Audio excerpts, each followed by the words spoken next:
We're going to go ahead and get started. So first and foremost, if I haven't had a chance to speak with you or meet you in person, my name again is Dayton Hanson. I'm our Chief Operating Officer at ICL Academy.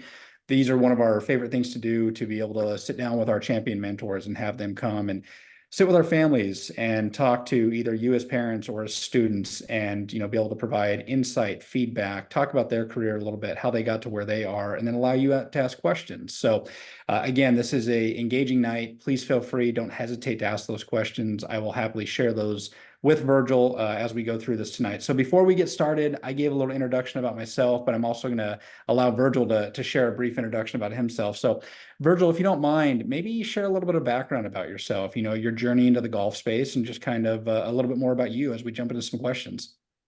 Thank you for allowing me to be on this platform. I'm honored to be here. I started golf after a shoulder injury as a pitcher in high school. And after re-injuring it again, I decided that golf was going to be my college passion versus baseball.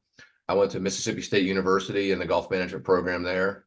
And after a variety of internships, I decided that teaching golf was my main passion, especially after trying to see where my playing game could go. I was heavily impacted by Jim McLean as a teacher and as the player.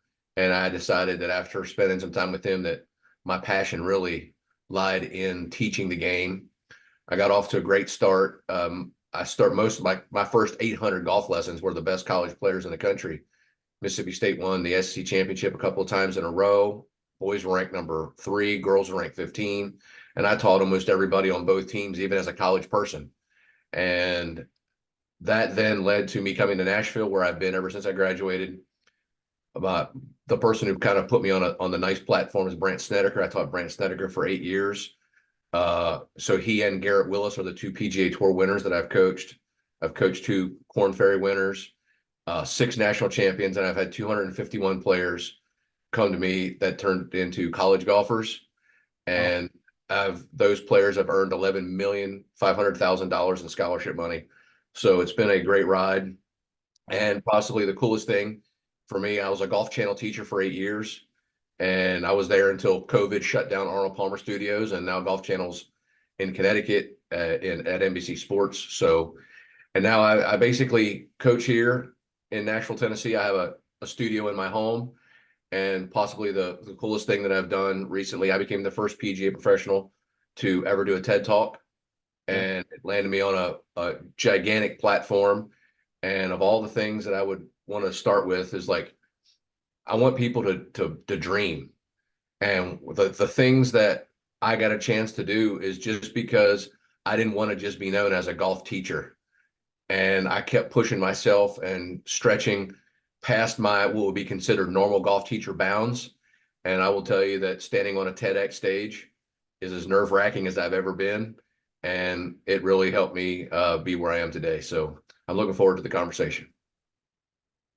That's amazing. Thanks, Virgil, so much for sharing that. You shared some really amazing statistics. Obviously, you talked about some of the college scholarship money that some of your players have earned. You talked about some of the pros that you've worked with.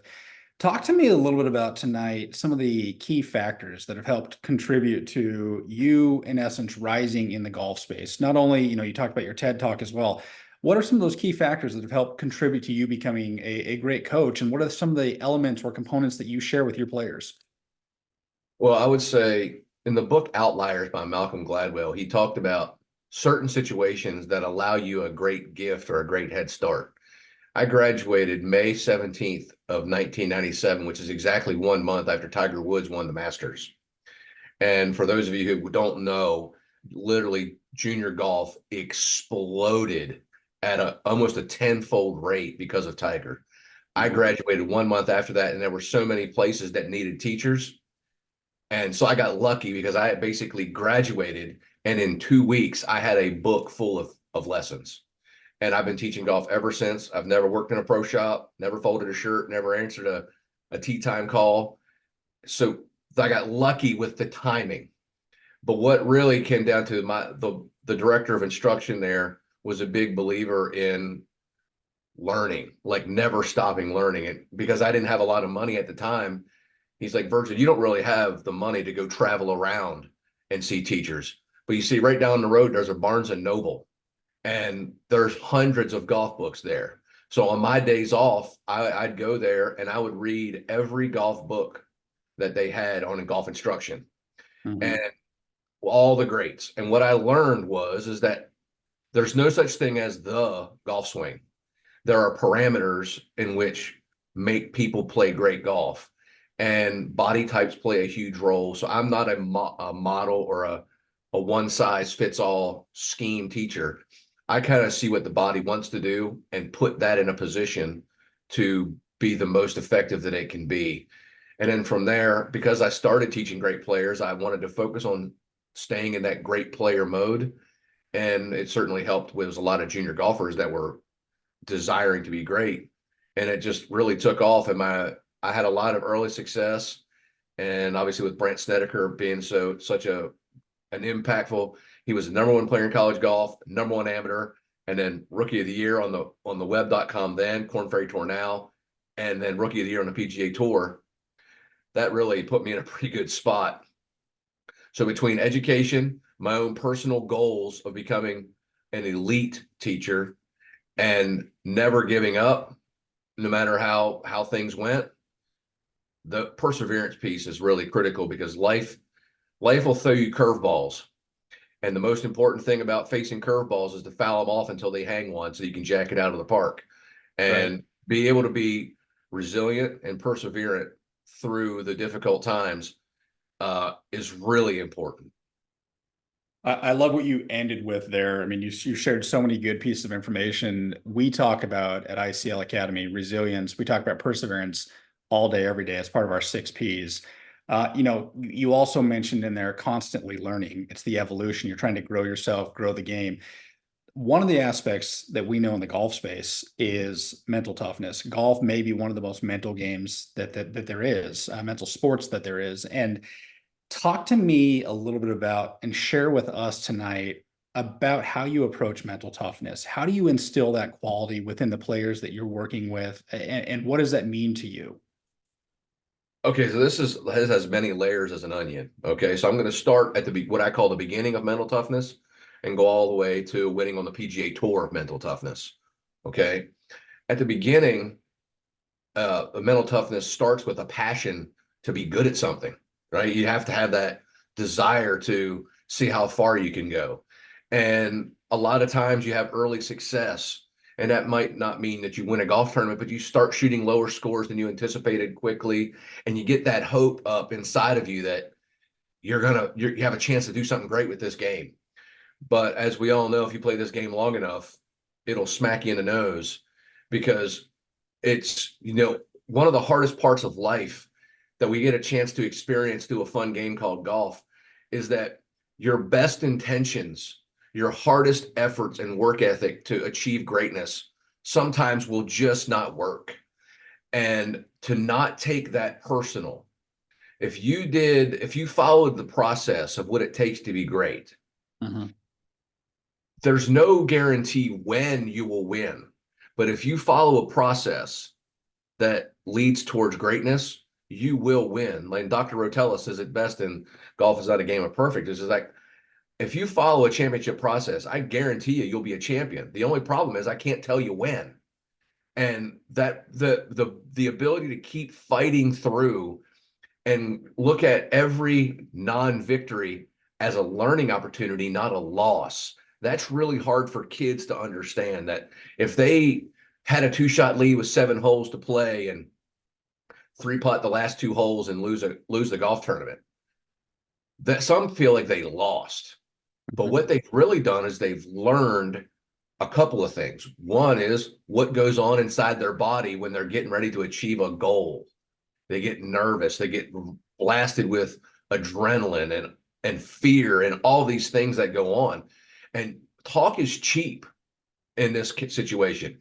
No matter how much I talk to you about what it's going to be like, nothing can prepare you for that first 4-footer to win.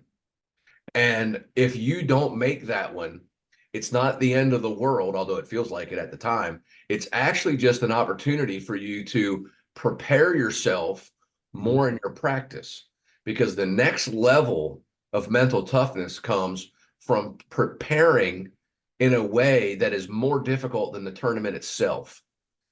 And, you know, Mickelson used to make 100 3-footers in a row before he took the tee. And he would be preparing himself to win because he would say, if I have a 3-footer to win, I only have to make one. But I practice that I have to make 100 before I leave.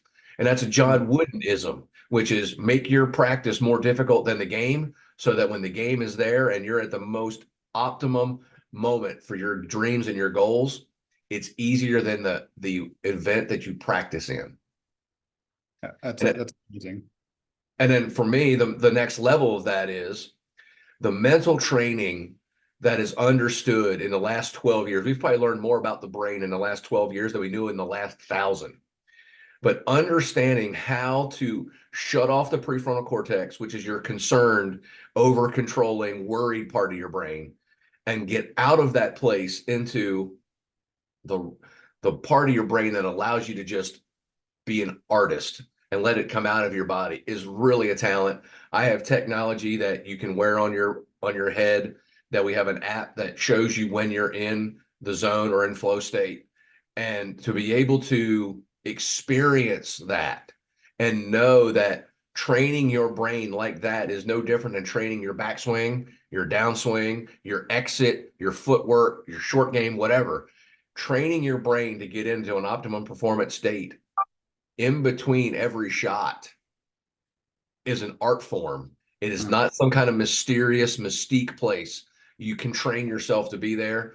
And I would probably say one of the reasons why people come to see me is I do have a reputation for the golf swing, but I also have more of a reputation for the mental performance side of the game and how to get people to access their talent that is stored in the cerebellum and not have it get blocked by the concern of being perfect, which a lot of people struggle with. I love how you ended. I mean, there was so many nuggets there that you just shared, but I love what you ended with, and it's not about being perfect. And like you said, so many people struggle with that. I talk to, our team on a daily basis about perfection is not realism. To try and be perfect is not realistic. The best athletes in the world, the Tiger Woods, the Michael Jordans, they were never perfect. They've had amazing, careers. They've accomplished amazing feats, but they'll be the first to tell you that they're not perfect. So, you sharing some of those tips and that feedback around, the mental toughness and the aspects and the elements of that, that's such a crucial component. And you talked about, we talk about our 6 Ps all the time. And a couple of those 6 Ps that you've already hit on, you talked about passion, you talked about having a purpose and following a process, and you talked about persevering. Those are elements that are key to any individual's success, whether it's on the golf course or whether it's in the classroom. Those are elements that we have to take into consideration. Now, you talked about something earlier, Virgil, that I want to hit on a little bit. And you talked about some of the great golfers you work with. Well, as you know, and as I know, I was a baseball player growing up. You played baseball as well, from what you just shared. I I was successful in my career. I was good, but at the same time, I had to develop. I wasn't always the greatest player. I became a great player, and I want to talk a little bit about that because you yourself talked about how you're developing great players. Give me some advice. What advice could you share with young golfers who are aspiring to reach that highest level of the game of golf? Well, one is it's more than just technique. There's strategy on the golf course. There's emotional strategy. You got to be prepared for unfortunate outcomes. You have to be prepared also, which is sneaky. You also have to be prepared for great outcomes and be able to bring yourself back down, a hole out, a hole in one, a double eagle, something that is unexpectedly good happen can create just as many negative outcomes as something that's negatively bad. If you don't have the ability to control your emotions and what goes on inside of you, that's a big challenge. Another part that I find interesting, and I got this from Jim McLean, and I really think this is important. And it kind of goes back to our last question too. But in understanding what it takes to be a great player, most people think they have to be better than they actually have to be. And they put on this level of pressure to outperform what they can do. And this is a great mathematical equation. Jim McLean asked me, Virgil, what's your handicap? And at that time I was a +3. And he said, who's your favorite golfer? And I said, Greg Norman. But let's move it to a more like today's world. Scotty Scheffler is a plus 10. Okay. And I was a plus 3. So that means he's 7 shots better than me a day. But Scotty Scheffler hits 8 fairways out of 14. So that's 6 misses. And he Mhm. hits about 14, like 13.8 greens in regulation. So he misses 4 greens. So that's 10 full swing shots that aren't good. Mhm. And he's 7 shots better than me. So Jim McLean said, Virgil, I don't want to hear you complain about anything until you've hit your 17th bad shot. Because if Scotty Scheffler misses 10 and you're 7 shots worse than he is, that means you can't complain until you've missed your 17th shot. Right. And that was in 1996. And I have not yet hit 17 bad shots in a round of golf. And that equalized my temper, my desire to be great, because I had a barometer.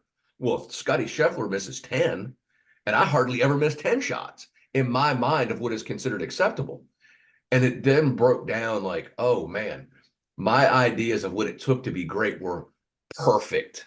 And Mhm. it's your kids, I'm telling you, you're going to be so shocked. Your lowest rounds of golf are going to be rather unspectacular in your ball striking. And you're just going to take advantage of things. Things are going to work out, but it's going to work out in a bizarrely like mundane way where the 8 iron that you hit was slightly off the toe and you were playing in the middle of the green, but because you hit off the toe, it drew toward the flag and it lands to 2 feet. You make that putt. The next hole, you missed the green, but you chip it in. Now you got a little bit of momentum going. And crazy rounds of golf occur from not necessarily perfect ball striking. I would Right. say almost all of them do. So at the end of the day, being able to learn how to strategize and prepare for the golf course. And in the world we live in today, you can Google Earth the golf course that you're getting ready to play. You can set your sight lines, you can set your target lines, and then at night you can lay in bed and you can literally visualize yourself playing the golf course. And this is a really important part. If it took experience to win a golf tournament, nobody would have ever won the first one. Visualization is critical because what goes on inside the brain when you vividly imagine yourself succeeding is exactly the same as it is when it actually happens. So being able to visualize yourself playing great golf, having some adversity, learning how to overcome it all in your mind before it happens, if you're prepared for greatness before you play, there's a really good chance that greatness is going to land on you. That's amazing. You again, you shared so many good pieces of information there. I go back to something you shared right at the start, and it was around positive and negative reactions. And you think about it, like you talked about, when something negative happens on the course, how you show up, your next step, how you follow up, how you follow through, that's crucial. But at the same time, it's the same with a positive. If you go out and hit a hole in one, or you have a hole out, or whatever it may be, you still have to bring yourself back down to that level mindset. And I think back to a couple things this past weekend's tournament. The Players Championship was going on, and you've got Wyndham Clark, who's on the 18th hole, who after the first 2 rounds just had unbelievable first 2 rounds. The guy was 14 under. He was 5 or 6 strokes clear of the rest of the field, and he was in a great place. And they started catching up to him. And by end of day 3, he was still right there, but he was now caught. And day 4, he's now trailing and he's having to persevere. And I think to what happened at the end of the tournament with Wyndham, and that is he gets the 18th hole and he hits a putt. And that thing is 3/4 the way in the hole. And it was gut wrenching. But I think to what he said after, and it goes back to what you just said, they interviewed him after and they said, how are you feeling right now? And he said, honestly, he said it was gut wrenching, but he said, you know what? All I could think about is my foundation. And Wyndham has a foundation where he's, focused on cancer research and assisting those that because of his mother's background who passed away from cancer. And he just said, he talked about this individual, this girl that he was thinking about, that he was hoping that she was doing better and feeling okay. And it was all perspective. It was all what you just talked about. He took a negative experience or a challenging time and he shifted it to something positive. And being able to do that is so crucial in sports. And that's what you hit on there. And that's just such a key piece of information because especially in the golf space, it goes back to the mental aspect. You have to be able to retool, regear, and get yourself back in rhythm. The other thing you talked about too, you talked about those perfect rounds or the imperfect rounds. Some of your best rounds are probably the most imperfect. And I think of, again, just this past weekend's tournament, Xander Schauffele, you know this better than anybody, Virgil. Xander was number one in scrambling this past weekend. He almost won the tournament. He didn't. He was close. He was within a stroke or two. He didn't quite get there, but he was in the lead. He got himself there. He had a bunch of balls that he did not hit perfectly, but he scrambled. And that's a huge aspect, is being able to persevere on the course. And in any of the sports that our kids play, having that level of perseverance is key. So I appreciate you sharing some of that. That's big. I want to shift gears a little bit, Virgil, if you don't mind. And I want to talk a little bit about character and leadership. You know, as you're teaching, as you're working with individuals, how do you incorporate the values of character and leadership into your coaching philosophy? Well, that's a really interesting question because, being that golf is largely an individual sport, leadership has a pretty bizarre taste to it because you're not on a team, you're not really, representing anything else other than yourself, right? But at the end of the day, what it takes to be a great leader for yourself is ultimately what it takes to be a great leader for others. So what are we talking about there, right? So integrity, golf is synonymous with integrity and honesty and all of the things that you're self-governing, right? Well, when we saw early in the Players Championship, Victor Hovland and Rory had a dispute over the rules, and for a lot of kids that is disturbing if they get accused of taking an illegal drop or whatever. But at the end of the day, what Hovland did was he protected the field, the rest of the golfers, from a possible infraction by questioning. And that's leadership.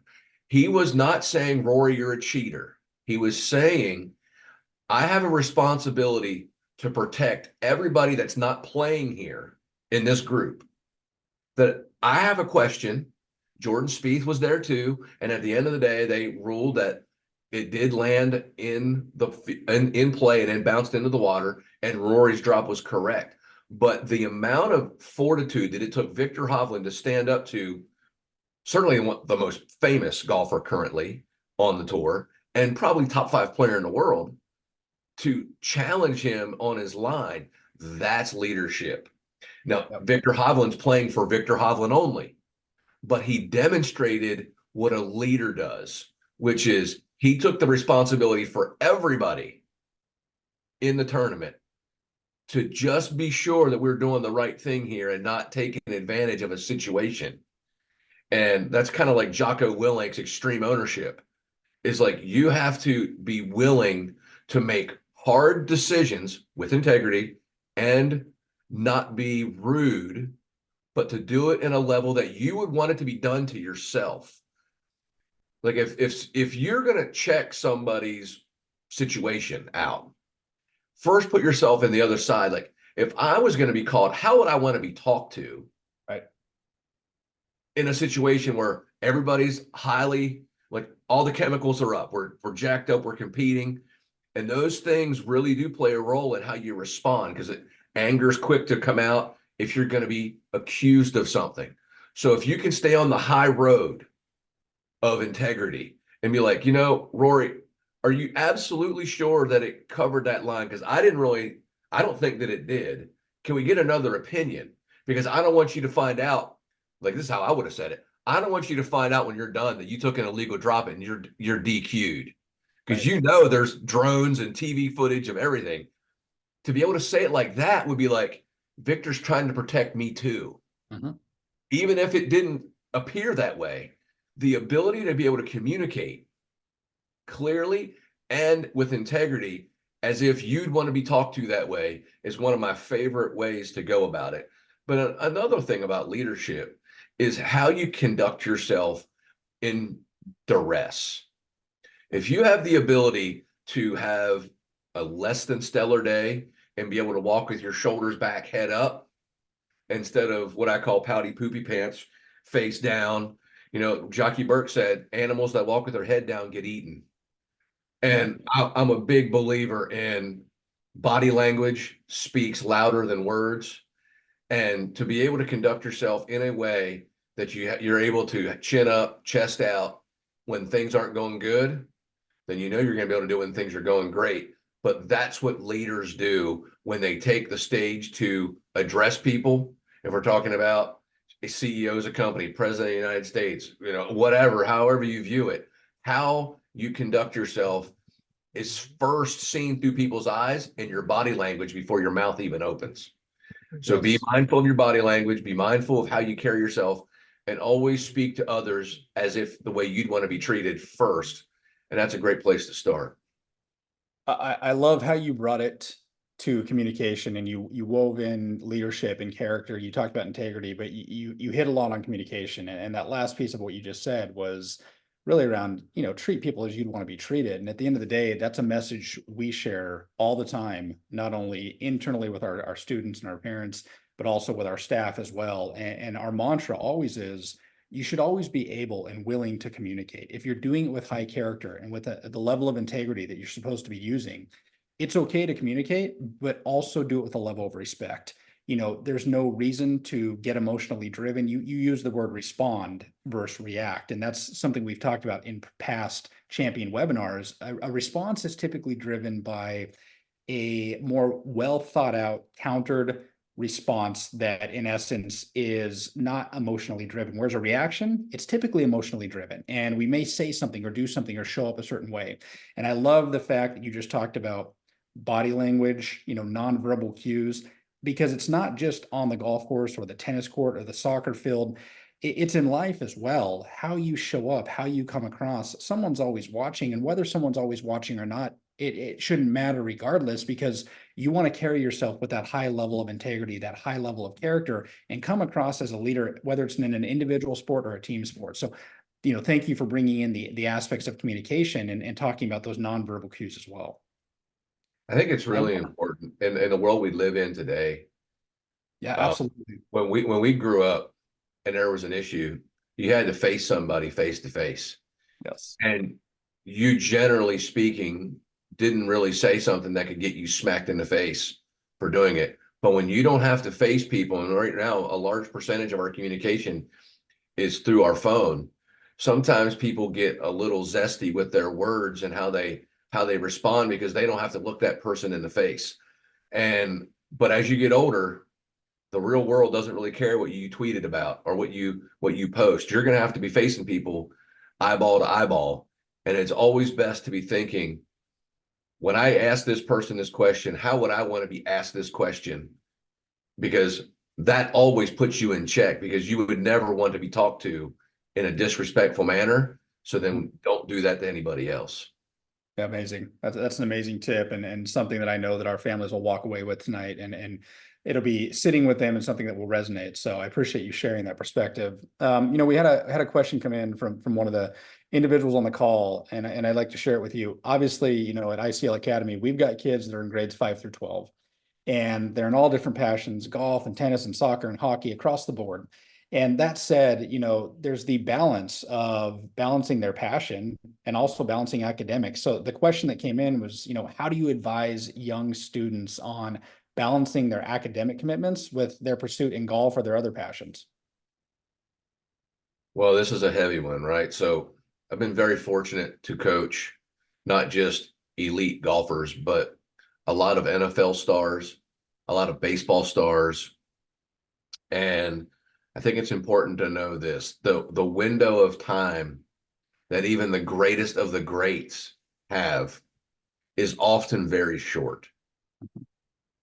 And to know that your endeavor to play great golf, and golf is very fortunate because we can stay great longer in golf than we can in baseball, football, basketball, tennis, because of the attrition of the movements. Yes. But still, nevertheless, a large percentage of the golfers that we know of, they get on the tour and they're off the tour and never come back by 30. Well, that means they have another 40 to 50 years of life. Mhm. That's not golf. That's not their sport. So what am I saying? Is that there is a very, very small chance that you're going to play on tour, but hopefully you do. And yes, it's important for you to work hard and chase the dream. And the beauty of chasing the dream in golf is that what it takes to be great at golf is what it takes to be great at life. So you get a chance to practice life skills, work ethic, desire, adversity, perseverance, resilience, all those things while doing a game. But at the end of the day, you're more than likely going to end up using your education to make your way through this world than you are your golf clubs. Mhm. And always keep that in mind, that your education is ultimately going to foster your greatness on the golf course. And if it doesn't happen on the golf course, it's going to be the impetus to your greatness in the boardroom, office, sales, etc. And the cool thing about the game is I don't know of another game that mirrors life like golf, and you get a chance to practice daily a game that prepares you for life. And to be able to do that and maximize that in your classroom, that sets the table for greatness. And I would always say this: no matter what you think, the game of golf is the most powerful sport in business. To be able to get a good game of golf come out of your body might be more impactful in your life in business than it would be in a golf tournament. So to prepare yourself educationally to be as great as you can be in the classroom is equal to the golf course. If it Mhm. doesn't pan out that you're playing on the LPGA or the PGA Tour, but you're able to use the game of golf to help you make a great living, you may have actually won a bigger lottery than if you'd been a great golfer in the first place. Wow, super powerful stuff that you just said there. You hit on it early in the part of the response there, and that was, sharing. Not everybody is going to make the pro tour, and I grew up with that dreams and aspirations of being a pro baseball player, and the percentage is small. You may not make the pros, and that's okay. But what you just talked about is all that you're putting into your passion. In this case, golf, you should equally be putting that same into the academic experience, because ultimately, like you said, that's going to be what shapes your future for the next 30, 40, 50 years, and what you're leveraging in your future. And think about it, even some of the best golfers in the world, they went on and they got educations, and they use their education even if they are on the pro tour, because they are out exercising different business models and things outside of just the game of golf, and they're leveraging what they learned academically. And so I love that you brought it back to chase your dream, go after it, and by all means, we hope every single one of our players makes the pro circuit. That would be unbelievable, regardless of the passion. That is an amazing experience, and something that I know everyone on this call, and everyone that's not on this call, but everyone that's our students, they would love to do. But at the end of the day, if they don't make it, that's okay too, because you're setting yourself up academically, like you said, with something that may even be more powerful and better than what they might get on that pro level experience, if that makes sense. 100%. 100. Well, That's so important. I love that. Let's shift to you a little bit.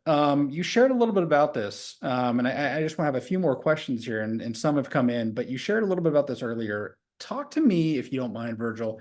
What are some of the most important lessons you've learned in your coaching career, and maybe some wisdom or advice that you could wish was shared with you when you first started the game of golf, and that you might want to share with our players? I think there's so many, obviously. I'm going to start with what I think are the most important and then work down a little bit. I believe that a lot of kids really struggle with the idea of going all in and failing in a tournament, not failing in life, but failing in a tournament. They get all prepared for this major AJGA event. They work really hard. They put their very best intent. They do working on all their mental stuff, all their emotional stuff, all their physical stuff. And it just doesn't come together that week. And they take it so personal. I'm a failure. I suck. I mean, I probably hear I suck as much as I hear anything as a coach here. But what I've learned is I've lost tour players, I've lost college players, and I didn't do anything wrong. But when I lost them, especially early in my life, I took it so personal.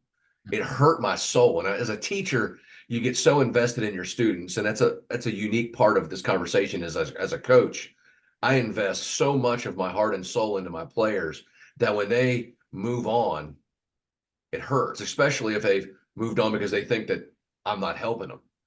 And obviously, I know that that's a possibility that I'm not helping them. I just have not ever seen that. But some people get impatient, and that's okay. But at 25, I didn't handle that as well as I do at 50 because I've learned that I can't be everything to everybody. I'm not always going to win, no matter how much I'm prepared for every possible situation. The chemistry just might not be there. And I've no longer take that personal. And to be able to shift that to what's going on in a kid's life is like, man, they just got fit for new golf clubs. They're hitting it 10 yards longer. Their golf swing's never been better. They're nipping pitches off tight lies. They're making more putts than they've ever made. And then they go and they have all of these, what I call the biggest cancer in life, expectations. Yeah. You get your expectations up, and then you have this huge letdown. Life is full of them. And you got to, it's not how many times you get knocked down, it's how many times you get back up. And that is so critical. Another piece that I feel like is so important is as soon as you feel like you know it all, it's over. I never stop learning. And although I'm still a +3 handicap, I still keep my game sharp. I used to be a national long driver, so I still bomb it, right? So I have all those things working for me because the players respect my own game. But at the end of the day, it's so important to never stop learning. And for me, let's say there's a new technique. So right now, like something that's really popular is a good friend of mine is Joe Mayo, and he has really changed the chipping and short pitching game on the PGA Tour. And he has this, he's using TrackMan to show like the descending blow of an appropriate spinning 25-yard pitch shot. Well, that was not necessarily new, but I had never tested it on TrackMan. I never really paid attention to short game shots on TrackMan. I'm willing to sacrifice my game for the benefit of others, but I will never teach something that I can't do. So I never stop learning. Stack and tilt. I'm not a big believer in stack and tilt unless you're naturally a front loading player. I'm not a front loading player. I'm a rear loading player. But I worked on stack and tilt for 3 months till I could do it so that I could understand what it took to become a great player from a front loaded position. Yeah. So, and it made me a worse golfer for a while. But I've already given up what I'm going to be as a player. I'm a good player, but I'm not good enough to play on TV. But I'm here to tell you, I'm good enough to work on something so that if you come to me as a front loading player and I'm not a front loading player, I can teach you as if I've done it all my life. Yep. Education, the desire to be as great as you can be, really important words there. Be desiring to be the best that you can be, not better than somebody else.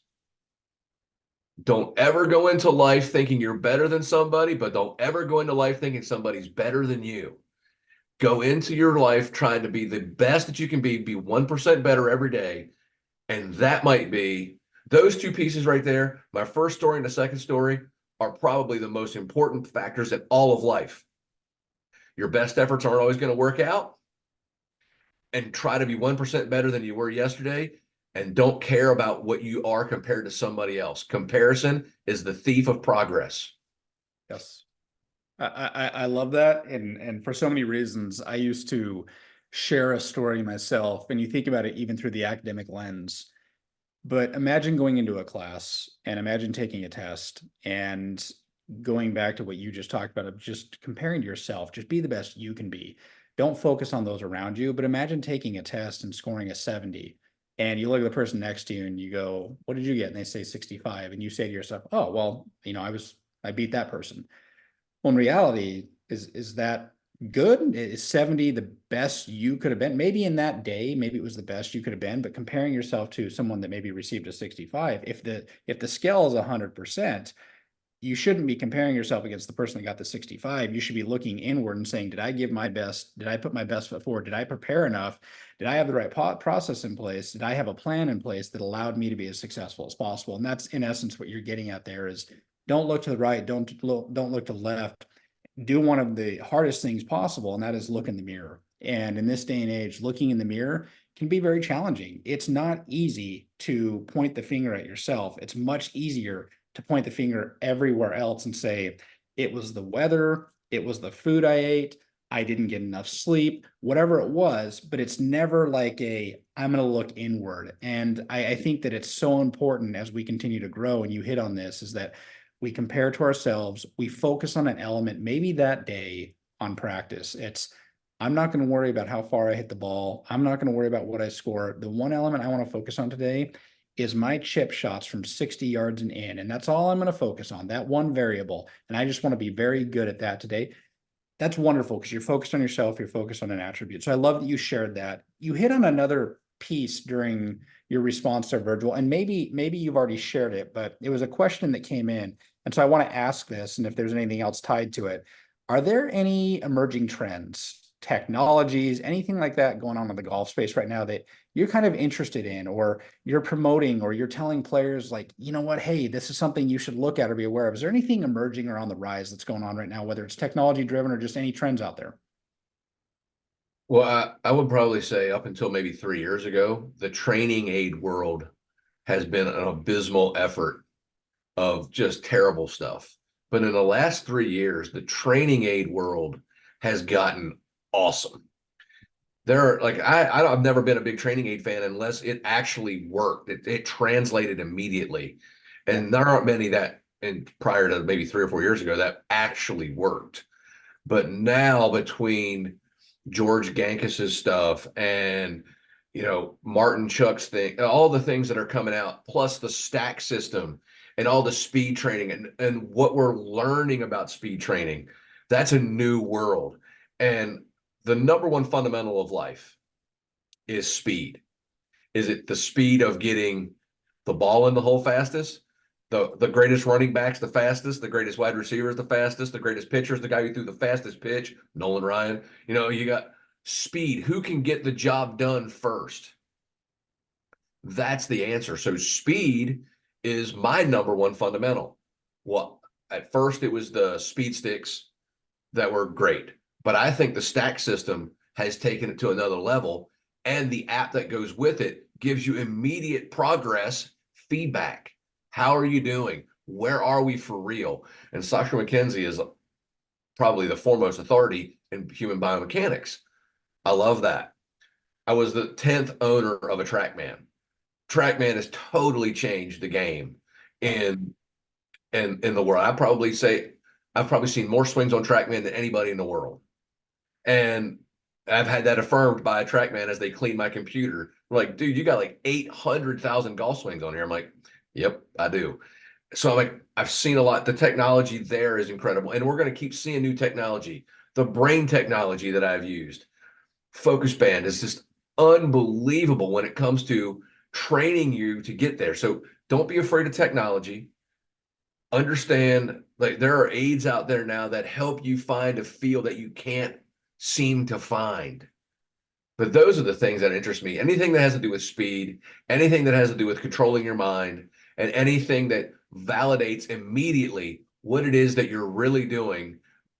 Don't guess when you can know. Yep. Don't guess when you can know. I love that. I love that. Virgil, this has been amazing. We're about to wrap up because I want to be cognizant of your time and I want to be cognizant of our family's times. First and foremost, before we get into our last question, I want to say thank you. Thank you for taking time out of your day, out of your night to join us. You sharing some of your perspective and some of the stories that you've shared. I can't wait to have you come back and join us again. I can't wait to connect some of our kids, if you're open to it, to reach out and connect and ask more questions. And same with our parents.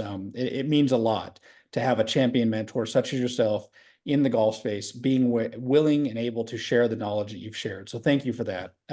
As we wrap up, I'd like to find out from you, is there any kind of final words of encouragement, any final tips, resources, one-liners, takeaways that, if someone's walking away from tonight and they're just walking away with one thing, what would that be that they take away tonight? I'll leave you with this. I put a lot of effort and thought into my TED Talk because I wanted to not be known anymore as just a golf instructor. I wanted to be known as a leader of men and women to take their life, not just golf, but their life to the next level. And I came up with an acronym for greatness. And it goes like this. I asked the question, what is the fruit that you will reap if you follow a championship process? The fruit that you will reap, the acronym is get a pair. And that is growth mindset, which means that you believe that you can learn to do anything. E is embrace the challenge of life. Embrace the challenge that you're facing in golf. But more than anything, T, take action, because that's where the rubber meets the road. There's a lot of armchair quarterbacks in life that say, oh yeah, I'm willing to learn. I want to do anything to be great. And I understand it's going to be tough, but they never get off the couch. Talk is cheap. A, you have to be accountable for yourself before you can think of being accountable to others. You got to be accountable to you. P is prepare for greatness. You have to be outrageously prepared in everything that you do to become great at something.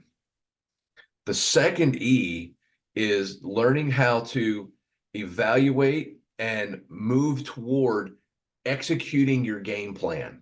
Once you've prepared, you have to be prepared to execute it. And then A is adaptability.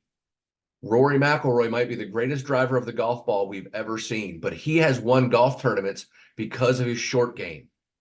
And he didn't drive it great, but he adapted his game, even though he didn't have his number one weapon working with him that week. Mhm. He's worked on all the facets of his game to be adaptable, that he can win multiple ways. And then the R is resiliency and relentless pursuit of personal greatness to the best of your ability. Those are the letters of get a pair. And I always say that if we don't learn to get a pair soon, there may be no fruit at all to reap. So be mindful of the process that you use to chase greatness. But I promise you, if you use that process or something very similar to that, you will achieve greatness at some point. I just can't tell you when. Virgil, I love that. I don't think you could have wrapped up the night more perfectly. We talked earlier about our 6 Ps, and I think you used almost every one of them throughout the night, and then just throughout wrapping up there. And I'll leave you with this, and that is, you talked about that champion mindset. Our mantra at ICL Academy is building champions for life, and you just helped provide an additional layer of context on how to build that champion mindset and be a champion in life, on the course and off the course. So thank you again so much for being with us. Again, I can't wait to follow up with you. I can't wait to have our families that weren't able to join us tonight, be able to review the recording. What commonly happens is we get a lot of families that may be at tournaments because they're stretched across all different passions, and they'll come back and they'll watch these, and they're going to want to follow up with questions. And so I will connect with you separately, but I personally, from myself, through all of our staff, through all of our families and kids that are on with us tonight and that will watch this in the future, thank you for being with us. Looking forward to working with you more. And I hope you have a great rest of the night. Thank you very much. It's been an honor and pleasure to be on this platform. And there are no questions that are dumb. And I'm willing to do whatever I can to help anybody achieve their goals. Amazing. Families, students, thanks for being with us. We had a great group tonight, and super excited to do this again soon. So have a wonderful night. We'll talk soon. Thank you very much.